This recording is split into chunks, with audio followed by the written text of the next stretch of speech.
জনগণের রাজনীতি নাকি রাজনীতির জনগণ? রাজনীতির আয়নায় কতটা প্রতিফলন জনগণের, তাদের অবস্থান কোথায়, সেই হিসেবটি বুঝতে যমুনা টেলিভিশনের রাজনীতির এই আয়োজনে পুরো সময় আপনাদের সাথে আছে আমি রোকসানা আনসুমান নিকোল।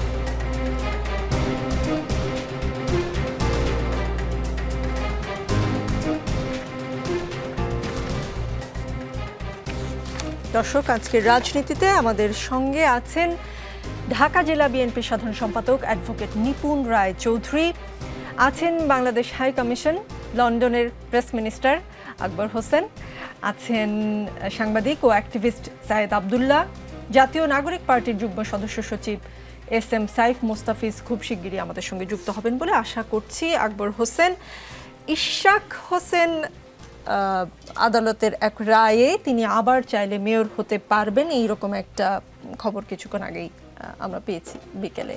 তো সেই খবরটি নিয়ে এনসিপির যুগ্ম সদস্য সচিব মোহাম্মদ মিরাজ মিয়া একটি পোস্ট করেছেন। পোস্টে তিনি বলছেন, আদালত আবারও প্রমাণ করলো ক্ষমতা যার, আইন বিচার আদালত সবই তার। ইশরাক কোন দলের সেটা গুরুত্বপূর্ণ নয়, গুরুত্বপূর্ণ হচ্ছে ইশরাককে মেয়র ঘোষণা দিয়ে 2018 ও 24-এর অবৈধ ইলেকশনগুলোকে সূক্ষ্মভাবে বৈধতা দেওয়া হলো।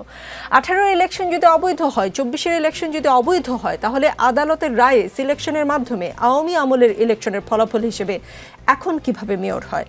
তাহলে তো ঢাকা 17 আসনে জনাব হিরো আলমকেও এমপি ঘোষণা দেওয়া উচিত।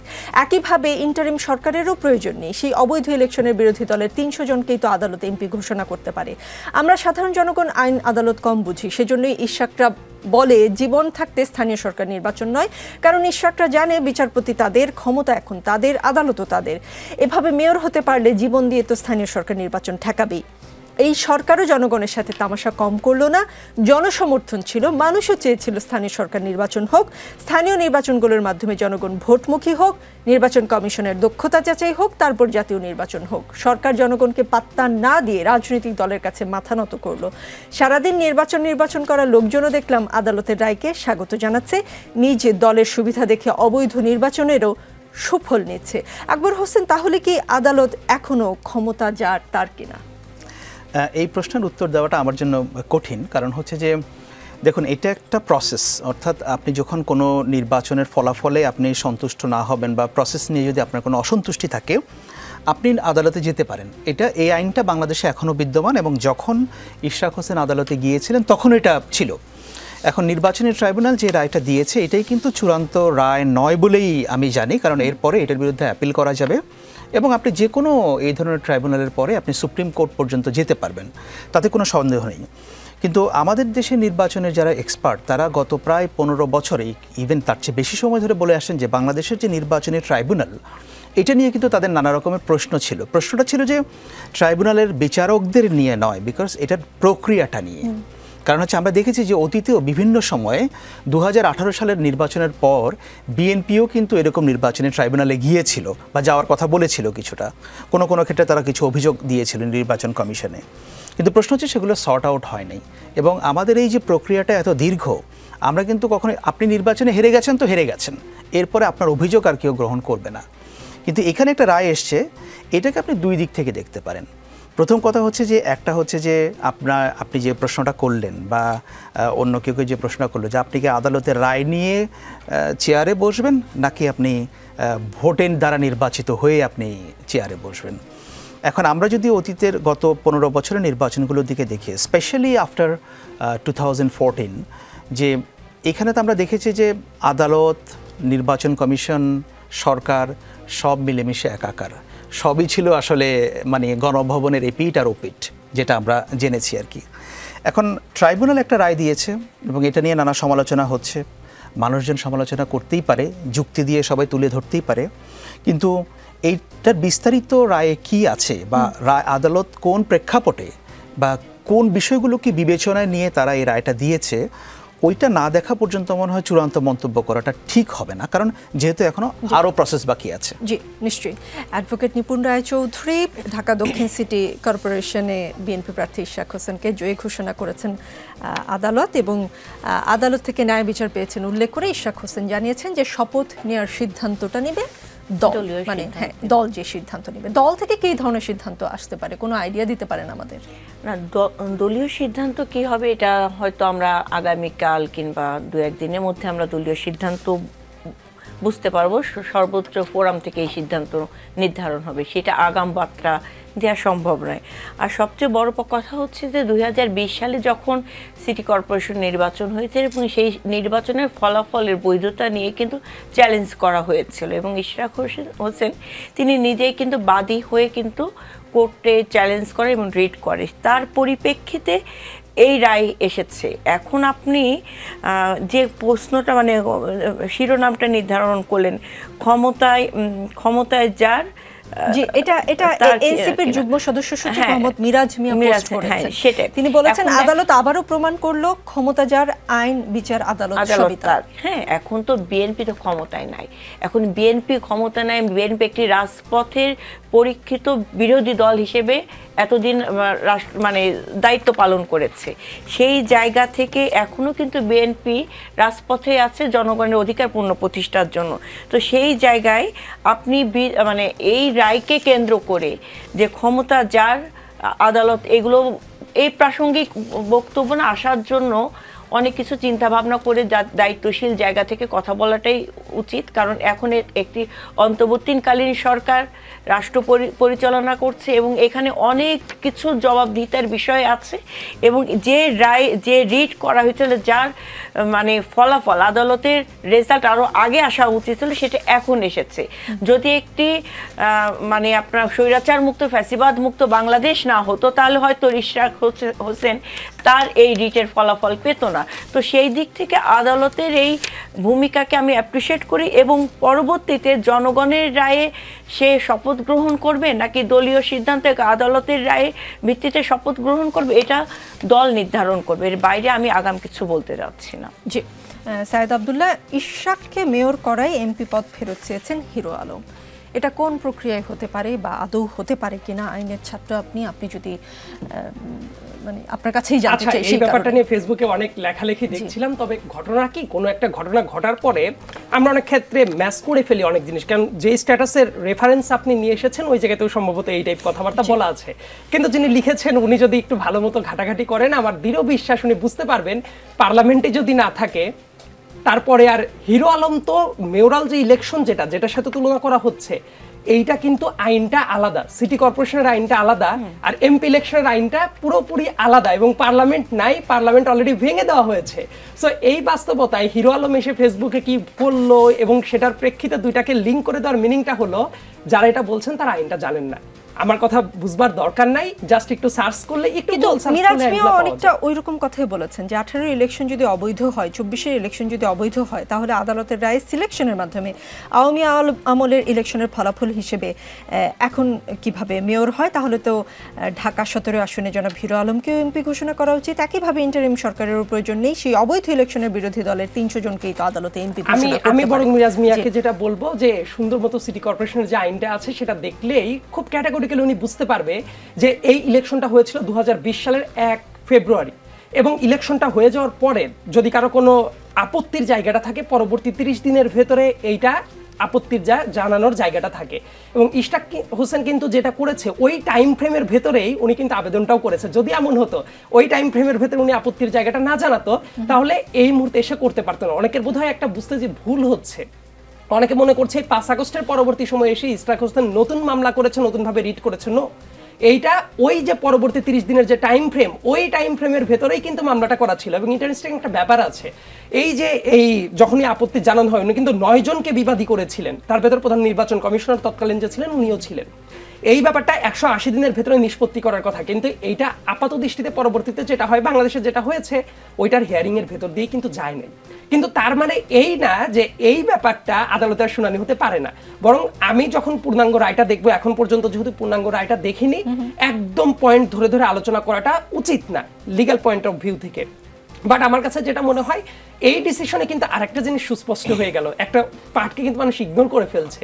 ওই যে অবৈধ রেজিমের মেয়র হয়েছিল তাপস, তার প্রক্রিয়াটাও যে অবৈধ ছিল সেটাও কিন্তু এখন জুডিশিয়াল প্রসেসের মাধ্যমে প্রুভড একটা জিনিস হয়ে গেল। আচ্ছা, আরেকটা জিনিস একটু ব্যাখ্যা করবেন, আমি জাস্ট মাঝখানে প্রশ্নটা করে রাখতে চাই।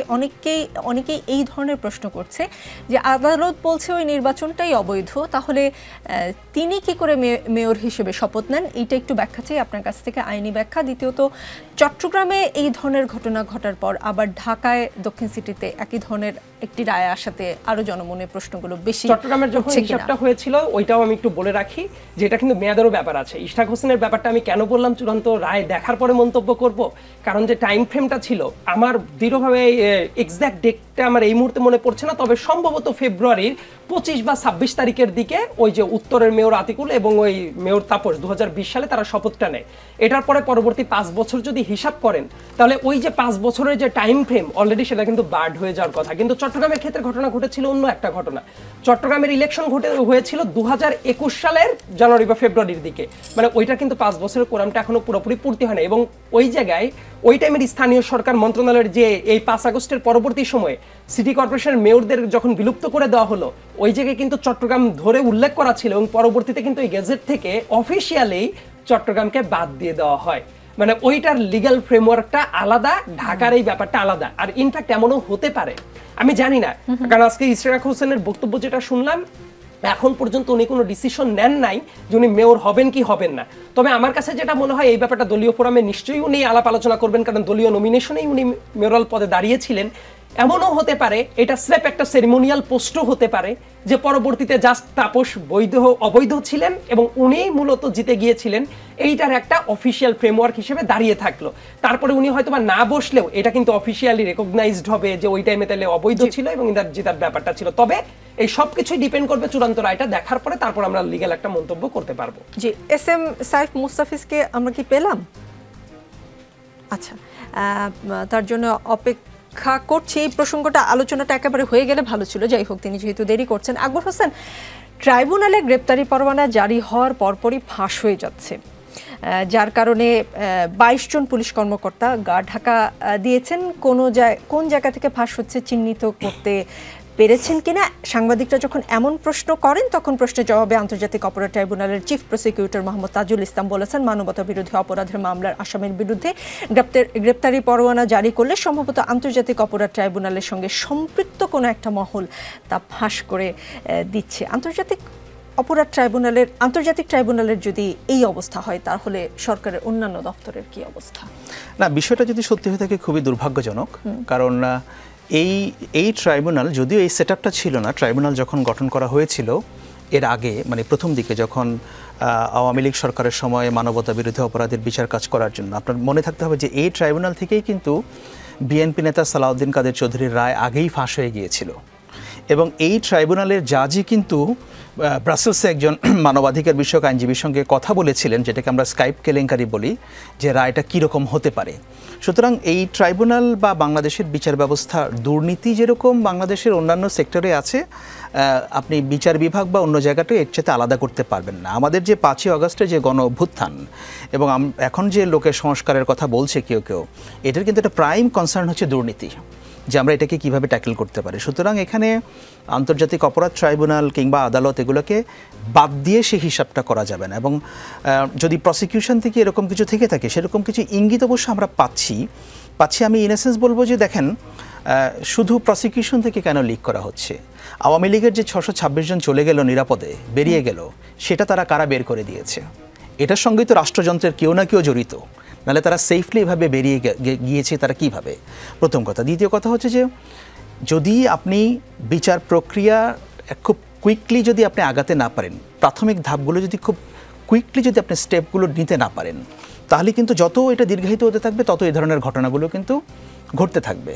কারণ এখানে যদি আপনার করাপশনের প্রেভেলেন্সটা থাকে, এটাকে কিন্তু আটকানো খুব কঠিন ব্যাপার। সুতরাং আমি একেবারে উড়িয়ে দিচ্ছি না যে প্রসিকিউশন থেকে যে কথাগুলো বলা হচ্ছে ট্রাইব্যুনাল থেকে, এগুলোর যে কোনো ভিত্তি নাই, ভিত্তি থাকতে পারে। তবে আমি মনে করি যে যেহেতু this is a very serious allegation, এটার একটা পুঙ্খানুপুঙ্খ তদন্ত হওয়া উচিত এবং এখান থেকে যদি ইনফরমেশন লিক না হয়, এটা কী ধরনের প্রসিডিউর নেওয়া যায় সেগুলোকে ফুল প্রুফ করা দরকার। জি, আকবর হোসেন, লালমনিরহাট শহরের বিডিয়া রোডে লালমনিরহাট শিশু পার্ক সংলগ্ন মুক্তিযুদ্ধ স্মৃতি স্মারক মঞ্চের মুরালে ফুটিয়ে তোলা হয়েছে 52 ভাষা আন্দোলনের প্রেক্ষাপট, ঐতিহাসিক 7 মার্চের ভাষণ, স্বাধীনতা যুদ্ধ, মুজিবনগর সরকার গঠন, স্বাধীন ভূখণ্ডে নবরবির উদয়, 71-এর গণহত্যা, বিজয়ে উচ্ছ্বসিত বীর মুক্তিযোদ্ধা 7 জন বীরশ্রেষ্ঠ, পাকিস্তানি বাহিনীর আত্মসমর্পণ, জাতীয় পতাকা হাতে উল্লসিত জনতা ইত্যাদি। মহান স্বাধীনতা ও জাতীয় দিবসে গতকাল বুধবার জেলা প্রশাসন সেই মুরালটি কাপড় দিয়ে ঢেকে রেখেছিল। এ নিয়ে তীব্র নিন্দা ও প্রতিবাদ জানিয়েছে লালমনিরহাট সচেতন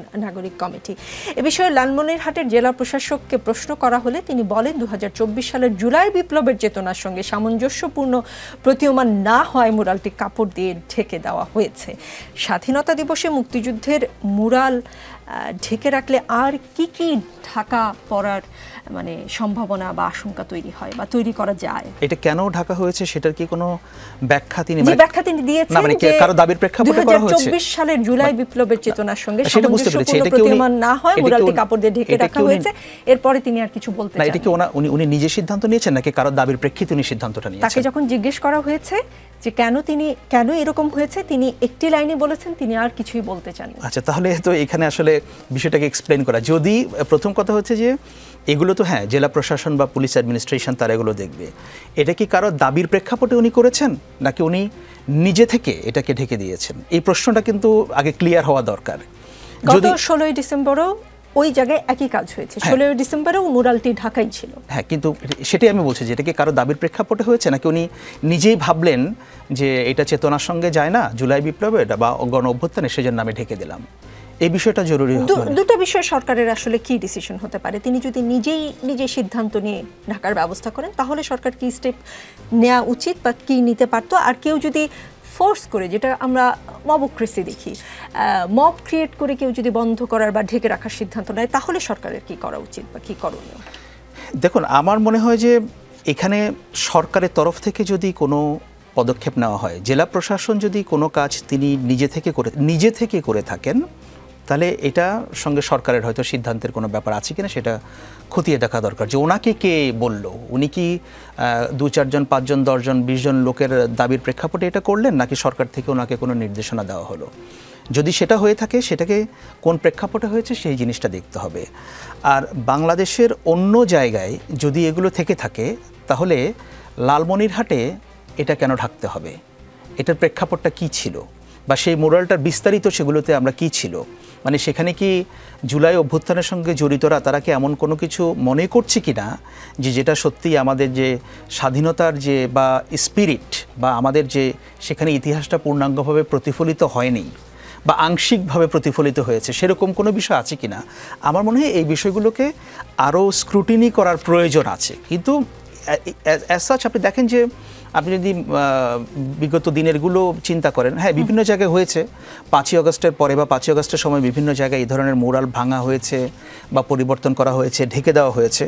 কিন্তু আমার কাছে মনে হয় না যে সরকারের দিক থেকে হয়তো এগুলো নিয়ে কোনো নির্দেশনা আছে যে এগুলো ঢেকে দিতে হবে। 16 ডিসেম্বরের পর আবার 26শে মার্চে এমন ঘটনা ঘটলে সরকারের কি আরেকটু সতর্ক থাকা উচিত ছিল? ডেফিনেটলি সেটা থাকতে হবে। Sarkar is a very broad thing. এখন সরকার বলতে আপনি কি বোঝাবেন? সরকার বলতে এখানে আপনি যদি দুটো জিনিস বোঝান যে প্রফেসর ইউনূস এবং তার উপদেষ্টা পরিষদ, তারা হচ্ছে পলিসি ডিসিশন দিবে, সেগুলো বাস্তবায়ন করবে কে? ডিস্ট্রিক্ট অ্যাডমিনিস্ট্রেশন করবে, পুলিশ ডিপার্টমেন্ট করবে। এখন সরকার বলতে আমরা যদি বলি ওই যে উপদেষ্টা পরিষদ যারা পলিসি ডিসিশন নেয়, তারা গিয়ে তো আর মাঠ পর্যায়ে সেটা ইমপ্লিমেন্ট করতে পারবেন না। কিন্তু তারা যদি দেখেন যে তাদের পলিসির বাইরে গিয়ে কিছু হচ্ছে কিনা, সেটা তো আপনারা মিডিয়াতে রিপোর্ট করছেন, আপনারা আসছে, সরকার নিশ্চয়ই এটাকে টেক আপ করতে পারে এবং সেই অনুযায়ী ব্যবস্থা নিতে পারে। জি, অ্যাডভোকেট নিপুণ রায়চৌধুরী, গত 16 বছর আসলে এই ঘটনাগুলো ভিকটিম ছিলাম। আমাদের কাছে এটা অবশ্যই স্বাধীনতা। 5ই আগস্ট আমরা আসলে নতুন করে স্বাধীন হয়েছি। যারা এই গত 15-16 বছর নির্যাতিত হয়েছে, নিপীড়িত হয়েছি, আর যাদের ব্যাংক ব্যালেন্স অক্ষুণ্ণ ছিল, তারা আপোষ করে বিরোধী রাজনীতি করেছে, তাদের কাছে হয়তো এটা স্বাধীনতা মনে হয়নি, কারণ তারা সবসময় হয়তো স্বাধীন ছিল, আগের আমলেও ছিল, এখনও ছিল। তো তাদের কাছে প্রথম স্বাধীনতাও গুরুত্বপূর্ণ না, দ্বিতীয় স্বাধীনতাও গুরুত্বপূর্ণ না, তাদের কাছে গুরুত্বপূর্ণ লুটপাটের স্বাধীনতা। কথাগুলো আজকে বলেছেন এনসিপির আহ্বায়ক নাহিদ ইসলাম। আপনার কি মনে হয় এনসিপির নাহিদ ইসলাম আসলে কাদেরকে মিন করেছেন? কারা বিরোধী রাজনীতি করেছেন আপোষ করে? কারা আসলে লুটপাটের স্বাধীনতা চাচ্ছে বা এখন কাদেরকে আমরা লুটপাট করতে দেখছি? দেখুন, দীর্ঘ 17 বছর যাবৎ বাংলাদেশ জাতীয়তাবাদী দল বাংলাদেশের রাজনীতিতে একটি গুরুত্বপূর্ণ অধ্যায় পার করেছে। সেটা হচ্ছে নির্যাতিত, নিপীড়িত, শোষণ, গুম, খুনের শিকার হয়েছে। এবং এটা কেন করতে গিয়েছে? বিএনপি নিঃস্বার্থের জন্য নয়, বাংলাদেশে গণমানুষের অধিকার পুনঃপ্রতিষ্ঠা করতে যে। এবং সেখানে অনেক গণতান্ত্রিকামী রাজনৈতিক দল আছে, যে দলগুলো এই যাত্রার পথিক ছিলেন, যাত্রার সহযোদ্ধা ছিলেন বিএনপির কাতারে। তারাও কিন্তু যুদ্ধ করেছেন গণতন্ত্র পুনরুদ্ধারে।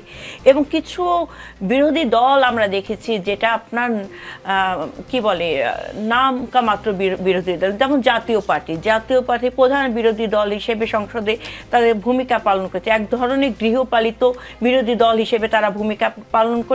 তারা সরকারের সকল সুযোগ সুবিধা নিয়েছে, তাদের দালালি করেছে এবং তারা যে ভাষায় কথা বলেছে তারাও কিন্তু সেই ভাষায় কথা বলেছে।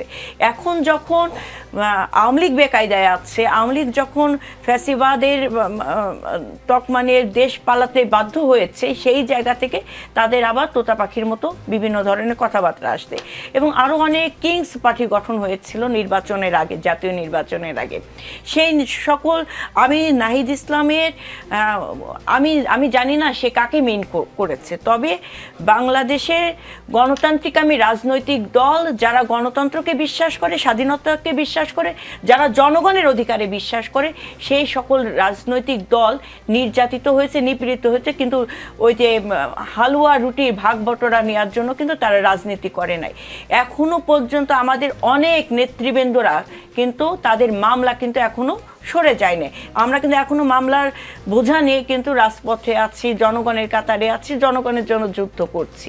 তো আমরা অনেক সময় অনেক পলিটিক্যাল নেতৃবৃন্দরা যারা নতুন করে পলিটিক্স শুরু করছে, যারা চেতনার কথা বলছে, তারা অনেক সময় বিগত দিনের এই যে সকল নেতৃবৃন্দর হাত দিয়ে, যেমন বিএনপি বলেন কিংবা অন্য সকল রাজনৈতিক দল যারা গণতন্ত্রকে রক্ষা করেছে এবং ক্লান্তিকালকে ত্রাণকর্তা হিসেবে দায়িত্ব পালন করেছেন দেশের, সেই সকল দল কিংবা দলের শীর্ষস্থানীয় নেতৃবৃন্দ কিংবা নেতৃবৃন্দদেরকে নিয়ে কথা বলার আগে 10 বার ভেবে বলতে হবে। কারণ আমাদের এই ঐক্যটা হচ্ছে, এই গণ অভ্যুত্থান হয়েছে সকলে সম্মিলিত প্রচেষ্টার মাধ্যমে। কোনো একদিনের আন্দোলনে না কিংবা এক মাসের আন্দোলনে না, দীর্ঘ 17 বছর যাবৎ গণতান্ত্রিকামী রাজনৈতিক দল এই ত্যাগ স্বীকার করেছে, গৃহ হারা হয়েছে, সংসার হারা হয়েছে, স্বামী পরিজন হারা হয়েছে, তারপরেও এই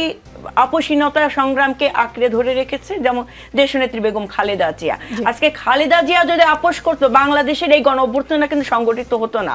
আজকে বিএনপি যদি 24-এ নির্বাচনে অংশগ্রহণ করতো, তাহলে এই গণ অভ্যুত্থান কিন্তু সংগঠিত হতো না। তো এই সকল বক্তব্য দেওয়ার আগে অবশ্যই আমাদেরকে মাথায় রাখতে হবে, এই গণ অভ্যুত্থান তৈরি করার ক্ষেত্র যে সকল গণতান্ত্রিক রাজনৈতিক দল এবং বিচক্ষণ ব্যক্তিরা এবং সমাজকর্মীরা, সাধারণ জনগণের সকলে সম্মিলিত প্রচেষ্টা এবং ছাত্র জনতার যে ফ্যাসিবাদ মুক্ত বাংলাদেশ গড়েছে, সেই জায়গায় যেন আমাদের ঐক্যটা যেন রাজনীতিতে আরো আলোচনা হবে। ফিরছি একটু পরেই। দেখছেন রাজনীতি, আমাদের সঙ্গে সায়েদ আব্দুল্লাহ আছেন। সায়েদ আব্দুল্লাহ, র্যাব ম্যাজিস্ট্রেট ও ছাত্র পরিচয়ে ডাকাতি হয়েছে ধানমন্ডিতে। 4 ডাকাতকে আটক করেছেন পাশে নির্মাণাধীন ভবনের কর্মরত 5 বা 6 জন শ্রমিক। তাদের পুরস্কৃত করবে ডিএমপি। র্যাব ম্যাজিস্ট্রেট ও ছাত্র পরিচয় এমন দুর্ধর্ষ ডাকাতির ঘটনায় নগরবাসী কিভাবে বুঝবে কোন অভিযান ভুয়া আর কোন অভিযান সত্য? সাংবাদিকরা যখন এমন প্রশ্ন করেছেন, তখন DMP media and public relations বিভাগের উপপুলিশ কমিশনার মোহাম্মদ তালেবুর রহমান বলেছেন যে আমরা জনগণকে বারবার অনুরোধ করছি, আপনাদের সামনে যদি এমন ঘটনা ঘটে তাহলে সঙ্গে সঙ্গে 999-এ কল করবেন। তার এই অনুরোধ সমস্যা সমাধানে কেমন কাজ করবে বলে মনে করছেন? আমার কাছে মনে হয় না এই মুহূর্তে বাংলাদেশের যে অবস্থা চলছে শুধুমাত্র 999-এ কল করলেই সমস্যার সমাধান হয়ে যাবে, এটা আমি ব্যক্তিগতভাবে মনে করি না। দেখেন, ল অ্যান্ড অর্ডারের যে সিচুয়েশন অন্তত 1 মাস আগে যা ছিল সেই জায়গা থেকে কিন্তু অনেকটাই ভালো হয়েছে। কিন্তু এই ভালো হওয়াটার মিনিংটা কি? আমরা না একটা মুদ্রার সরাসরি 2টা পৃষ্ঠে চলে যাই। ইদার কারো চোখে অনেক ভালো হয়ে গেছে, কোনো সমস্যা নাই, এইটাই কথাবার্তাও এসেছে সরকারের কারো কাছ থেকে, আবার উল্টা পৃষ্ঠটাও আছে যে এই দেশ একদম জাহান্নাম হয়ে গেছে। কিন্তু আমার কাছে মনে হয় এই ব্যাপারটা আমাদের ডে টু ডে লাইফ ধরে ধরে কাজ করা উচিত। অন্তত পক্ষে লাস্টের মাসে যে অবস্থা ছিল ফেব্রুয়ারিতে সেই জায়গার তুলনায় অনেকটা ভালো, কিন্তু একটা সংকটের জায়গাটা কিন্তু আছে। ঢাকা অনেকগুলো দিনের জন্য ফাঁকা হয়ে যাবে, সম্ভবত অনেকগুলো বছর পরে এত লম্বা একটা ছুটি পাচ্ছে সবাই। এবং যেভাবে কয়েকটা জায়গায়, যেমন গুলশানের একটা উদাহরণ সাম্প্রতিক সময়ে ছিল যে একদম টিভি ক্যামেরা ছিল, পুলিশ ছিল, আর্মির ভ্যান ছিল, সেই জায়গাতে গুলশানে একটা বাড়িতে একেবারে মব ঢুকে গেল পুরোপুরিভাবে। এবং পরবর্তীতে তাদের বিরুদ্ধে যদিও স্টেপটা নেওয়া হচ্ছিল, আমার কথা ইনস্ট্যান্ট যারা ছিল ওই জায়গায় ম্যাজিস্ট্রেসি পাওয়ার নিয়ে তারা দাঁড়িয়েছিল, সেই জায়গায় ইনস্ট্যান্ট কোনো অ্যাকশন তো দেখা যায় নাই।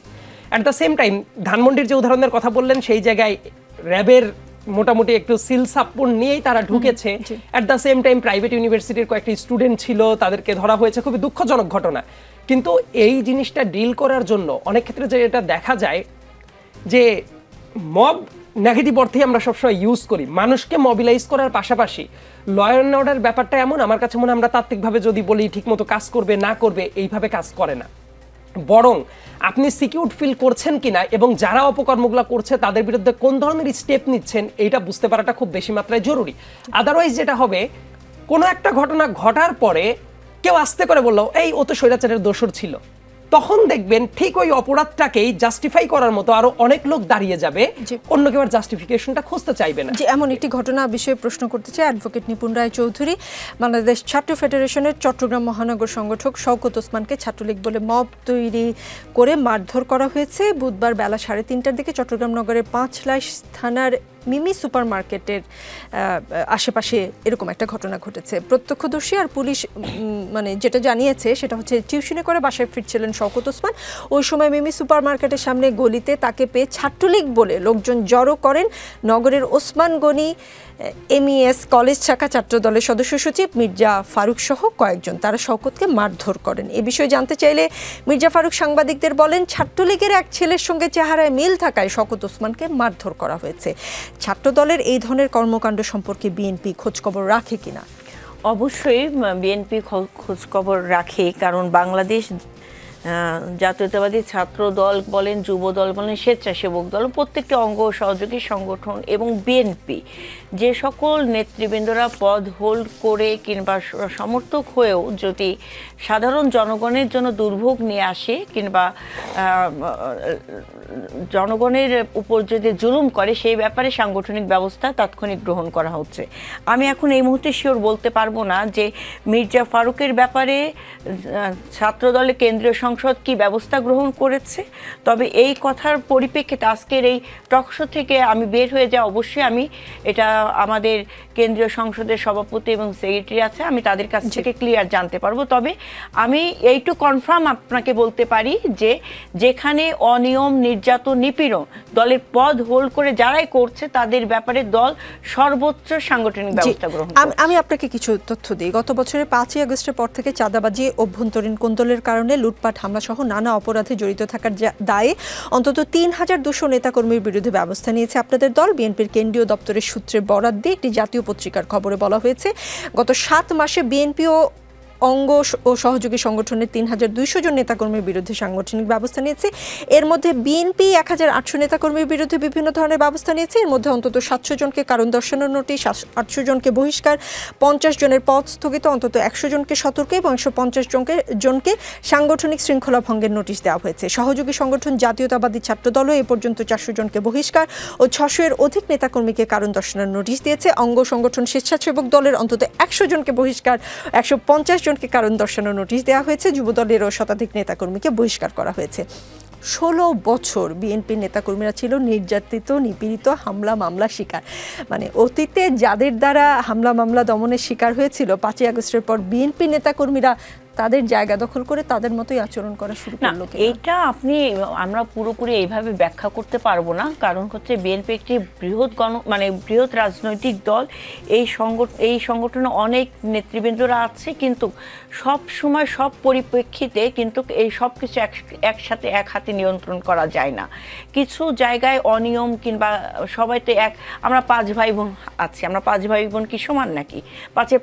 হাতের 5টা আঙুল কি সমান নাকি? তো কিছু জায়গায় অনিয়ম থাকতে পারে, সেই জায়গায় দল ব্যবস্থা নিচ্ছে কিনা, দলের মানে আই ওয়াশ করার মতো ব্যবস্থা কিনা কিংবা এড়িয়ে যাচ্ছে কিনা সেটা আপনাকে দেখার বিষয়।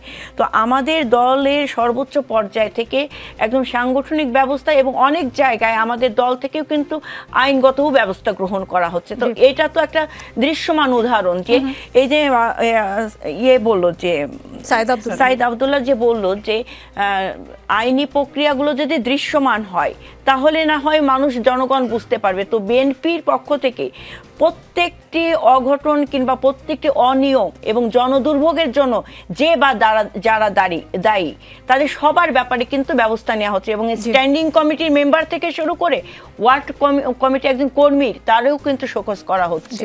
তো এখানে দলের দিক থেকে আমরা বলবো যে দল যথেষ্ট সচেতন আছে, আমাদের নেতৃবৃন্দরাও সচেতন হয়ে যাবে। জি, সচেষ্ট আছে।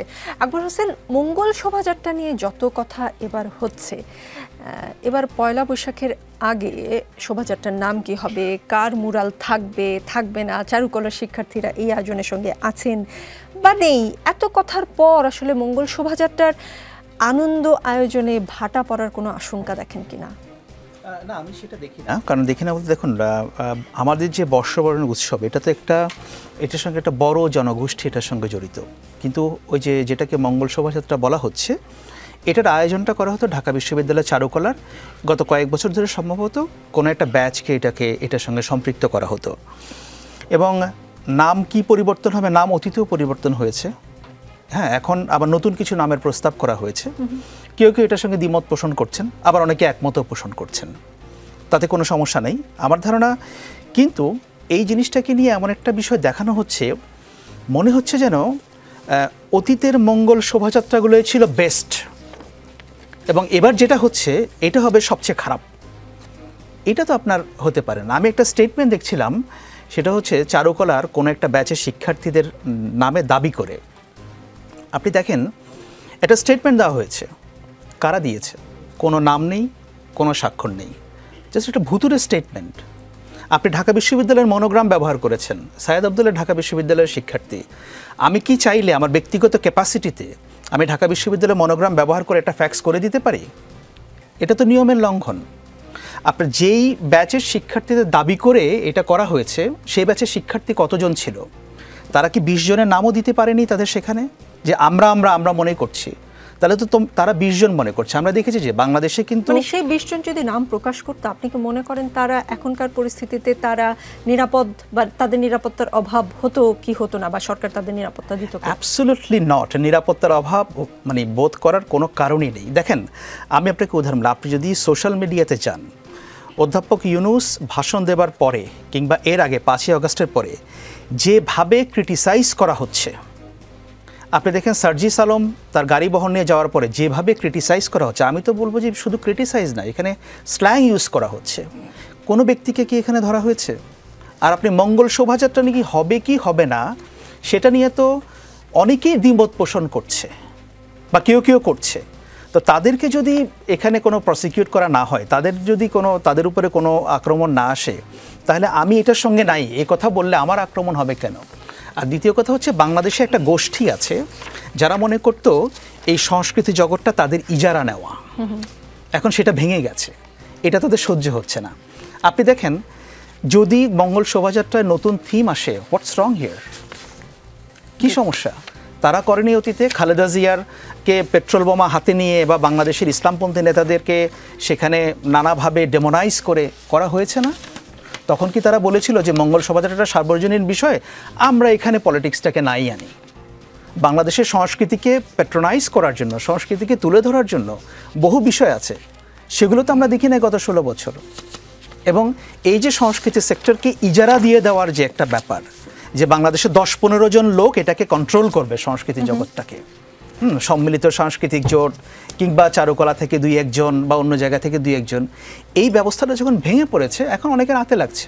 তারা এখন দেখার চেষ্টা করছে যে না, এখন যা হবে কিছুই না, অ্যাজ ইফ সংস্কৃতি শুধু তারাই বোঝে আর অন্য কেউ কিছু বোঝে না, ব্যাপারটা সেরকম। এবং আপনি চারুকলার এমন হয়ে গেল না তো, আগে একদল বুঝতো, এখন আবার নতুন আরেক দল বোঝা শুরু করলো, ইনক্লুসিভ কিছু হলো না। না, এখানে ইনক্লুসিভিটির তো প্রশ্নটা অন্য জায়গায়, কারণ হচ্ছে যে এখানে তো সরকার বা কাউকে বলে নাই যে অমুকরা বাদ থাকবে, কেউ কেউ মনে করছে যে আমি থাকবো না, তারা নিজ থেকে সে নিজেকেই আসলে সবাইকে নিয়ে করেছে। এস এম সাইফ মুস্তাফিজ, আপনাদের দলের সোশ্যাল মিডিয়া পলিসি আছে কিনা? হয়তো আছে, মানে আছে কিনা সেটাও একটা প্রশ্ন। মানে দলের সদস্যরা সোশ্যাল মিডিয়ায় কি কি লিখতে বা বলতে পারবেন, রাষ্ট্রের গুরুত্বপূর্ণ কোনো ব্যক্তির সাথে কি আলাপ হলো, দলের সহকর্মীদের পোস্টে কেমন কমেন্ট করা যাবে, এসব বিষয়ে দলের সুনির্দিষ্ট নীতিমালা আছে কিনা? জি, আমরা সদ্য একটা নতুন একটি দল, তো সেই জায়গা থেকে আসলে আমাদের নীতিমালা তৈরি হচ্ছে। তবে আমার মনে হয় যে 5 আগস্টের পরে আমরা একটি নতুন রাজনৈতিক বন্দোবস্তের কথা বলছি। সেখানে আমরা পুরনো বন্দোবস্তে যেই রাজনৈতিক প্র্যাকটিস বা কালচার দেখেছি, যে একে অপরের দোষ ঢাকা বা না বলা, সেই জায়গা থেকে আমার মনে হয় যে আমাদের সেই চর্চাটা একটু নেক্সট লেভেলে চলে গিয়েছে এবং সেই জায়গা থেকে হয়তো কিছু কিছু স্ট্যাটাস আসছে। এবং আমরা যদি দেখতে পাই যে বিগত ফ্যাসিস্ট আমলে আওয়ামী লীগের কিন্তু প্রত্যেকটা মন্ত্রী এমপি একে অপরকে মানে সাপোর্ট করতো বা তাদের কোনো ভুল ত্রুটি হলে কিন্তু সেটা ঢেকে রাখতো। এবং এখনও নতুন করে আমরা দেখতে পাচ্ছি আমাদের যেসব রাজনৈতিক দলগুলো আছে তারা ওপেনলি চাঁদাবাজি করছে, ওপেনলি হচ্ছে কৌশলে চাঁদাবাজের কথা বলছে যে তোমরা চাঁদাবাজি করতে পারো, সেটাও কিন্তু অপর নেতা আসলে ঢেকে ফেলছে। বা তাদেরকে যে এই বহিষ্কার বলছে ওপেনলি চাঁদাবাজি করা যায়, আমি অ্যানি ভাইয়ের কথা বলছি, জি, তার একটা ভিডিও বার্তা আমরা দেখেছি, মানে তাদের একটা ক্লোজ ফোরামে একটা ভিডিও দেখেছি, সেখানে বলছে যে আমরা কৌশলে চাঁদাবাজি করবেন বা এরকম। এছাড়া অনেক যুব দলের নেতা বাজারের মধ্যে দাঁড়িয়ে বলছে যে আপনার চাঁদাবাজি, আমাকেই চাঁদাবাজি মানে করতে হবে, সেই জায়গাগুলো কিন্তু ওরা একে অপরকে ব্যাক করে। কিন্তু অনুষ্ঠানে আপনাদের দলের আহ্বায়ক নাহিদ ইসলাম বিএনপির কথা বলেছেন, তিনি বলেছেন যে গত 16 বছর আসলে এই ঘটনাগুলোর ভিকটিম ছিলাম, আমাদের কাছে এটা অবশ্যই স্বাধীনতা, 5ই আগস্টে আমরা আসলে নতুন করে স্বাধীন হয়েছি, যারা এই গত 15-16 বছর নির্যাতিত হয়েছে, নিপীড়িত হয়েছে, আর যাদের ব্যাংক ব্যালেন্স অক্ষুণ্ণ ছিল, যারা আপোষ করে বিরোধী রাজনীতি করেছে, তাদের কাছে হয়তো এটা স্বাধীনতা মনে হয়নি, কারণ তারা সবসময় হয়তো স্বাধীন ছিল, আগের আমলেও ছিল, এখনও ছিল। তো তাদের কাছে প্রথম স্বাধীনতাও গুরুত্বপূর্ণ না, দ্বিতীয় স্বাধীনতাও গুরুত্বপূর্ণ না, তাদের কাছে গুরুত্বপূর্ণ লুটপাটের স্বাধীনতা। মানে কাদের কথা মিন করেছেন নাহিদ ইসলাম? দেখেন, 5 আগস্টের পরে আমরা যেসব রাজনৈতিক দলগুলো আছে তাদের একরকম স্ট্যান্ড আমরা দেখতে পেয়েছি, আবার তাদের দলের মধ্যে এক একজন নেতা এক এক রকম করে বক্তব্য দিয়েছে। আবার কিছুদিন আগেই মানে গতকালকে আমরা দেখলাম যে মির্জা আব্বাস সাহেব উনি বলল যে আসলে দ্বিতীয় স্বাধীনতা বা সেকেন্ড রিপাবলিকের যে কথাটা এসছে সেটাকে সে কোনোভাবে ভ্যালিডেশন দিচ্ছে না, বলছে যে একটাই স্বাধীনতা। কিন্তু আমরা দেখতে পেয়েছি আসলে তারা কোনটাকে অন করে, এবং তারা কিন্তু এই আমলগুলোতে অনেক ক্ষেত্রে অনেকেই আসলে সেফ ছিল, তারা বিজনেস করেছে এবং তাদের যে মানে পেরিফেরাটা ছিল সেটা কিন্তু আসলে সবসময় আমরা দেখতে পেয়েছি একটা সেফ রুটেই চলেছে। তো যারা আসলে আন্দোলন সংগ্রামগুলো করেছে বা যারা আসলে এই সময়টায় হচ্ছে ভিকটিম ছিল, যেমন আজকে আমরা হচ্ছে আমাদের একটা প্রোগ্রাম করলাম, সেখানে আপনারা দেখতে পেরেছেন যে এই মানুষগুলা কিন্তু আসলে প্রকৃতপক্ষে মানে তারা যে আন্দোলন সংগ্রামগুলো করেছে শুধুমাত্র একটি মানে ইলেকশন বা এই কেন্দ্রিক নয়, তারা ভারত বিরোধী আগ্রাসনের বিরুদ্ধে আন্দোলন করেছে বা যখন যে ইস্যুটি এসছে এই সাধারণ মানুষগুলিই কিন্তু বলি হয়। এবং 5 আগস্টের পরে কিন্তু আপনারা দেখতে পেয়েছেন যে 2000-এর বেশি মানুষ শহীদ হয়েছেন এবং প্রায় 30,000-এর উপরে আহত হয়েছেন। আর গত 15-16 বছর বিএনপির যে হামলা মামলা নির্যাতন সেটাকে আপনারা কিভাবে দেখেন? অবশ্যই আমরা সেটাকে মানে অবশ্যই হাইলি সেই জায়গাটাকে সম্মানের সাথে দেখি, কিন্তু যারা নেতৃত্ব স্থানীয় জায়গায় আছে তারা কিন্তু সেইভাবে তার নেতাদেরকে ওইভাবে কি দেখে কিনা, তাদের ইলিয়াস আলী থেকে শুরু করে যারা গুম হয়েছে তাদের বিরুদ্ধে মানে তাদের নিয়ে তারা কতটা সোচ্চার, তারা আওয়ামী লীগের নিষিদ্ধকরণের ব্যাপারে বা আওয়ামী লীগের বিচারের ব্যাপারে তারা কতটা সোচ্চার, তারা শুধুমাত্র একটি এজেন্ডাতেই হচ্ছে কিন্তু ফাইট করছে, শুধুমাত্র ইলেকশন, মানে গতকালকে পারলে মানে আগামীকালকে পারলে ইলেকশন দিয়ে দিক, এরকম একটা ন্যারেটিভই পারলে তারা আগাচ্ছে। জি, এস এম সাইফ মুস্তাফিজ, প্রথম প্রশ্নে ফিরে যাই, সোশ্যাল মিডিয়া পলিসি আছে কিনা? এটা প্রশ্নটার কারণ হচ্ছে আগে তো কিছু ঘটনা আছেই, সেটা আপনি জানেন বা সেটা নিয়ে অনেক আলোচনা হয়েছে। আজকে মিরাজ মিয়া একটা পোস্ট দিয়েছেন, তিনি লিখেছেন আদালত আবারও প্রমাণ করলো ক্ষমতা যার, আইন বিচার আদালত সবই তার। ইশাক হোসেনের পক্ষে যে রায়টি এসেছে সেটাকে মিন করে তিনি বলেছেন, এটা কি আপনাদের দলের স্ট্যান্ড নাকি শুধুই মিরাজ মিয়ার যে আদালত আসলে ক্ষমতা যার তারই? এটা দলীয় স্ট্যান্ড না, তবে এটা আমাদের সাবেক মুখপাত্র ছিল জাতীয় নাগরিক কমিটির এবং বর্তমানে যুগ্ম সদস্য সচিব হিসেবে আছেন, এটা তার বক্তব্য। এখনও আমাদের দলীয় ফোরামে আসলে এই বিষয় নিয়ে এখনও আলাপ হয়নি। তবে আমিও মনে করি আসলে 5 আগস্টের পরে আমাদেরকে সো কল্ড আসলে বলা হচ্ছে যে কিংস পার্টি বা আমরা সরকারি সব সুযোগ সুবিধা নিয়ে নাকি আমরা দল গঠন করছি, আমরা সব কিছু আমলাতান্ত্রিক যে জায়গাগুলো আছে আমরাই নাকি প্র্যাকটিস করছি। কিন্তু আপনি দেখতে পারবেন যে আমলা থেকে শুরু করে সব জায়গায় কিন্তু বিএনপির লোক সবাই পরিচয় দেয় যে আমি এই সময় বিএনপি করতাম, আমি আসলে ওই সময় অমুক জায়গায় পোস্টিং ছিলাম, এখন আমি একটু ভালো জায়গায় আসছি। তো এই যে তাদের যে একটা ন্যারেটিভ, সেটা কিন্তু ভুল, এবং তাদের বেলায় সব হইলে ঠিক, মানে আমাদের ক্ষেত্রে যদি দুই একটা কিছু আসে, এই সার্জিস আলমের গাড়ি ভরে যেটা আসছে, সেটা কিন্তু আমরা ওপেনলি সমালোচনা করেছি, কিন্তু তারা ছোট কোনো একটা ইস্যু পেলেই যেভাবে এটাকে অনেক বড় করে দেখাচ্ছে, সেটা জায়গায় যদি তারা দলীয় ফোরামে তাদের ব্যাপারগুলো একটু সমালোচনা করে, আমার মনে হয় যে নতুন যে রাজনৈতিক বন্দোবস্তের আকাঙ্ক্ষা মানুষ দেখছে, তারা কিছুটা হলেও প্লিজড হবে। জি, আকবর হোসেন, স্বাধীনতা দিবস ঈদ উল ফিতর উপলক্ষে জাতির উদ্দেশ্যে দেওয়া ভাষণে প্রধান উপদেষ্টা ডক্টর মোহাম্মদ ইউনূস বলেছেন, আমি আগেও বলেছি, আবারও বলছি, এবছর ডিসেম্বর থেকে আগামী বছর জুনের মধ্যে নির্বাচন হবে। আর ঢাকা ক্যান্টনমেন্টের সেনা প্রাঙ্গণে সেনাপ্রধান জেনারেল ওয়াকারুজ্জামানের সঙ্গে অনুষ্ঠিত অফিসার্স অ্যাড্রেসে সিনিয়র সেনা কর্মকর্তারা জানিয়েছেন, ডিসেম্বরের মধ্যে সাধারণ নির্বাচনের পর তারা ব্যারাকে ফিরে যেতে চান, যাতে তারা ব্যারাকে ফিরে গিয়ে তাদের মূল দায়িত্বে মনোনিবেশ করতে পারেন। আর বিএনপি মহাসচিব মির্জা ফখরুল ইসলাম আলমগীর সাহেব বলেছেন, ডিসেম্বর থেকে জুন মাসের মধ্যে নির্বাচন হবে, এটা অত্যন্ত অস্পষ্ট কথা। মির্জা সাহেব বলেছেন, আমি অত্যন্ত হতাশ হয়েছি যে মঙ্গলবার প্রধান উপদেষ্টা যে বক্তব্য রেখেছেন, সেই বক্তব্যে তিনি নির্বাচনের রোডম্যাপের কথা বলেননি। সেনাবাহিনী ব্যারাকে ফিরতে চায়, বিএনপি হতাশ, সরকার কেন নির্বাচনের নির্দিষ্ট রোডম্যাপ দিচ্ছে না, সমস্যা কোথায়? আমি আসলে ঘটনাটাকে অ্যানালাইজ করতে পারি, ঠিক প্রধান উপদেষ্টা কেন বলছেন না স্পেসিফিকলি, ওইটা হয়তো আমার পক্ষে বলাটা সম্ভব না, কারণ আমি যেহেতু গভর্নমেন্টের পলিসি ডিসিশনের সঙ্গে জড়িত না। একটা বিষয় হচ্ছে যে আমাদের একটা নির্বাচন লাগবে, আমাদের একটা ডেমোক্রেটিক প্রসেস লাগবে, এটা নিয়ে কিন্তু কারো মনে কোনো সংশয় নেই। কেউই কিন্তু বলছে না যে আমাদের নির্বাচনের প্রয়োজন নেই। এটা নতুন দল এনসিপিও বলছে না, বিএনপিও বলছে না, জামাতও বলছে না, সরকার তো বলছেই না। প্রশ্নটা হচ্ছে যে এই নির্বাচনটা কখন হবে? এটা কি ডিসেম্বরে হওয়া উচিত, নাকি 2 মাস পরে হওয়া উচিত, নাকি 3 মাস আগে হওয়া উচিত? মূল বিষয়টা তো এই জায়গায়। এখন এখানে কিছু প্রসঙ্গ আসছে যে নির্বাচনের সঙ্গে একটা সংস্কার বিষয়টাকে জড়িত করা হয়েছে। এখন প্রধান উপদেষ্টাও বলেছেন যে সংস্কার এবং নির্বাচন দুইটা পাশাপাশি চলতে পারে, কোনো অসুবিধা নেই। আবার কিছু কিছু সংস্কার যদি করতে হয়, আসলে এটা একটু সময়েরও প্রয়োজন আছে, সেটাও সরকারের দিক থেকে ক্লিয়ার করা হয়েছে। বাট উনি জুন পর্যন্ত একটা কাট অফ টাইম দিয়েছেন যে জুনের মধ্যেই ইলেকশনটা হয়ে যাবে। আমার যেটা মনে হয় যে এখানে সরকার এবং বিএনপির মধ্যে, মানে মূলত তো বিএনপি নির্বাচনটাকে আর্লি চাচ্ছে, সরকার এবং বিএনপির মধ্যে নির্বাচন চাওয়ার ক্ষেত্রে খুব বড় ধরনের পার্থক্য নাই। আমি যেটা বুঝতে পারছি, এটা হয়তো মাস 2-এর ব্যবধান, হয়তো এটা 2 মাস পরে বা 2 মাস আগে ব্যাপারটা এরকম হতে পারে। বাট পরিবেশ পরিস্থিতি দেখে আমি যেটা বুঝতে পারছি সেটা হচ্ছে প্রধান উপদেষ্টা অধ্যাপক মোহাম্মদ ইউনূস তিনি একটা কাজ করছেন যে যখন একটা ক্রাইসিস মোমেন্ট তৈরি হয় যে কোনো ইস্যুতে, সেটা পলিটিক্স বলেন, আমাদের ইন্টারন্যাশনাল রিলেশনস বলেন, প্রতিবেশীর সঙ্গে সম্পর্ক বলেন, উনি পলিটিক্যাল পার্টিগুলোর সঙ্গে একটা এনগেজমেন্ট করেন। এবং আমরা দেখতে পাচ্ছি সেখানে বিএনপি, জামায়াত ইসলামী, অন্য দলগুলো সবাই সাড়া দিচ্ছে, এবং এনসিপি যেহেতু নতুন দল, তারাও সাড়া দিবে ইন ফিউচার।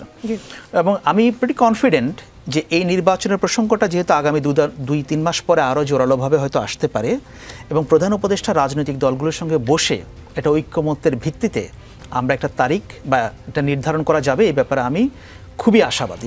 আপনি। জি, সায়েদ আব্দুল্লাহ, সময় খুব বেশি নেই, ছোট করে উত্তরটা জানতে চাই। প্রধান উপদেষ্টা ডক্টর মোহাম্মদ ইউনূস বলেছেন ডিসেম্বর থেকে জুনের মধ্যে সেনাবাহিনীর সিনিয়র কর্মকর্তারা ব্যারাকে ফিরে যেতে চান এবং সেটা ডিসেম্বরের মধ্যে ফিরতে চান তারা, আর মির্জা সাহেব হতাশ। কিন্তু জনগণ কি চায় সেটা আসলে কি করে বুঝবে লোকে? অনেক ক্ষেত্রে জনগণ যেটা চায়, আমরা নিজেদের মতকে অনেক ক্ষেত্রে বলে আমরা বলি যে জনগণ এটাই চায়, কিন্তু জনগণ যেটা চায় এই চাওয়ার ভেতরে বিভিন্ন স্পেকট্রামের মানুষ আছে। শহর কেন্দ্রিক মানুষ কি চায়, জেনজি যারা আছে তারা কি চায়, মিডল এজ যারা আছে তারা কেমন চায়, একটা রুট লেভেলের মানুষ মানে আরবান ক্লাসের মানুষ যারা আছে, গ্রামের মানুষ যারা আছে তারা কি চায়, এই প্রত্যেকটা চাওয়ার ভেতরেই অনেকটা পার্থক্য থাকতে পারে।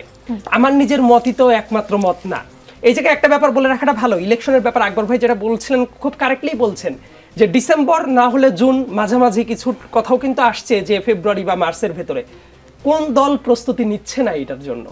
জামাতে ইসলামী প্রত্যেকটা জায়গায় তাদের ক্যান্ডিডেটকে দিয়ে দিয়েছে, 2-1টা জায়গায় বাদে। এমনকি নতুন দল তারাও তো বড় বড় গাড়ি বহন নিয়ে সেই ট্রেডিশনাল পদ্ধতিতেই তারা প্রচার প্রচারণা শুরু করে দিয়েছে ঈদের ভেতরে। এটা তো অস্বীকার করার কোনো কারণ নাই। মানে তারাও ইলেকশনের ক্যাম্পেইন করছে, তারাও পোস্টার ছাপাচ্ছে, এটা নিশ্চয়ই কেউ অস্বীকার করতে পারবে না। তাহলে সবাই তো আসলে ওই প্রস্তুতির দিকেই আগাচ্ছে, কিন্তু মুখে এক একজনের এক এক রকম কথা আছে। এই জায়গায় এই কাজগুলো আমার মনে হয় যে অনেক ধরনের নন ইস্যুকে ইস্যু বানানো হচ্ছে, এই জায়গাটা যদি এই যে ঐক্যমত্য কমিশন যেটা করা হয়েছে তার প্রধান কাজটা হলো আমার কাছে যেটা মনে হয় আওয়ামী প্রশ্নে ডিল করা, যে আওয়ামী লীগকে কিভাবে ডিল করা যায়, আর 2 নম্বর ব্যাপারে ইলেকশনের যদি একটা সুস্পষ্ট ডেডলাইন চলে আসে যে মেবি ডিসেম্বরে বা জানুয়ারিতে, আমার মনে হয় যে অনেক ইস্যুরই সমাধানটা হয়ে যাবে। কিন্তু যখন আপনি বলবেন যে কম সংস্কার বেশি সংস্কার, তখন কিন্তু আরেকটা প্রশ্ন অবধারিতভাবে চলে আসবে, 8 মাস পার হয়ে গেল, কি কি সংস্কার হয়েছে, তাহলে 8 মাসে যদি এই অবস্থা হয় পরের 8 মাসে কত দূর হবে, এই 8 মাসে দৃশ্যমান কি কি হয়েছে এটাও তো উপস্থাপন করার দরকার আছে। একই সাথে আমি এটা মনে করি একটা ভালো ইলেকশনের জন্য অনেক সংস্কার দরকার। দ্রুত গতিতে ইলেকশন হইলেই বাংলাদেশের অবস্থা পরিবর্তন হবে না, অবশ্যই সংস্কারের দরকার আছে, কিন্তু সংস্কার আর ইলেকশন বিপরীতমুখী জায়গাটা না যে সংস্কার চাইলে ইলেকশন চাওয়াটা হারাম, ব্যাপারটা এইরকম। অ্যাডভোকেট নিপুণ রায় চৌধুরী, জাতীয় নাগরিক পার্টির সদস্য, ডাক্তার তাসনিম যারা বলেছেন এখন প্রয়োজন গভীর সংস্কারের, রাজনৈতিক সংস্কৃতি পরিবর্তনের, বিএনপির প্রতি আমার আন্তরিক আহ্বান, সংস্কারের যে সুযোগ তৈরি হয়েছে আসুন তা আমরা সম্মিলিতভাবে কাজে লাগাই। বিএনপি সংস্কারের এই সুযোগকে কাজে লাগাবে কিনা ছোট করে 30 সেকেন্ডে প্লিজ। দেখুন, বিএনপি কিন্তু সর্বপ্রথম সংস্কারের কথা বলেছেন দেশনেত্রী বেগম খালেদা জিয়া ভিশন 2030 এবং দেশনায়ক জনাব তারেক রহমান জাতির উদ্দেশ্যে 31 দফা দিয়েছে। তো সংস্কার তো বিএনপি চায় এবং সেই সাথে বাংলাদেশের মানুষ যে 17 বছর ধরে ভোট থেকে বঞ্চিত, সেই ভোটের অধিকার ফিরিয়ে দিয়ে জনগণের রাষ্ট্র জনগণের হাতে ফিরিয়ে দিতে হবে, সেটা একটা বড় দায়বদ্ধতা প্রত্যেকটি রাজনৈতিক দলে। তো সেই জায়গা থেকে আমাদের এই প্রধান উপদেষ্টা বলেন, এই অন্তর্বর্তীকালীন সরকারকে সবার কাছে আমাদের নিবেদন একটা, যে এই বিশাল বিপ্লব, এই বিশাল সফলতা যেন আমরা দেশি বিদেশি ষড়যন্ত্রকারীদের দ্বারা যেন নস্যাৎ না হয়ে যায়, তার জন্য যত দ্রুত সম্ভব নির্বাচন, এবং নির্বাচন এই কারণে দরকার যত দ্রুত মানে ডিলে করা হবে ষড়যন্ত্রকারীরা তত সুযোগ পাবে এবং এই সফলতাকে নস্যাৎ করার এক ধরনের প্রবণতা সৃষ্টি হবে। এস.এম. সাইফ মুস্তাফিজ, অনেক প্রশ্ন ছিল আপনার কাছে, ছোট একটা প্রশ্ন করতে চাই, ছোট করে উত্তর দেবেন নিশ্চয়ই। আপনাদের তো নিবন্ধনের জন্য আবেদন করতে হবে, আবেদন কবে করবেন? আপনাদের প্রতীকও তো লাগবে, মানে পছন্দের কোনো প্রতীক আপনারা ঠিক করেছেন কিনা? গাড়ি, ভ্যান বা হেলিকপ্টার কি আপনাদের পছন্দের তালিকায় আছে কিনা? কারণ আপনাদের শোডাউনে ব্যবহার করা হয়, আপনাদের কেউ কেউ সিট খালি থাকলে হেলিকপ্টারে চড়েও, নাকি চিঠি, কারণ আপনারা ফেসবুকে আবার খোলা চিঠিও লেখালেখি করেন। ঈদের পরেই আমরা মানে নিবন্ধনের জন্য যাব, আর আমাদের মার্কা ভ্যান গাড়ি বা রিক্সাও হতে পারে, কারণ আজকে আমাদের আক্তার হোসেন সহ আরও কিছু নেতাকর্মী যারা এলাকায় গিয়েছে তাদেরকে সেভাবে বরণ করেছে, তাদের নিজ উদ্যোগে না। তো এটি আর আরেকটি মানে প্রসঙ্গ আমি উল্লেখ করতে চাই যে যেই দল আসলে প্রতিদিন নিজেদের মধ্যে অন্তর্কন্দলে 2-3 জন করে মারা যায়, সেই দলের আগে আমরা সংস্কার চাই। এরপরে আসলে তারা যদি নির্বাচন বা এই কথাগুলো আনে তাহলে আমার মনে হয় যে সেদিকটা মানে বেটার হয়। অনেক ধন্যবাদ। রাজনীতিতে শেষ কথা বলে কিছু নেই, চলতে থাকবে। আগামী রবিবার আবারও রাত 9টায় দেখা হবে, সাথেই থাকুন।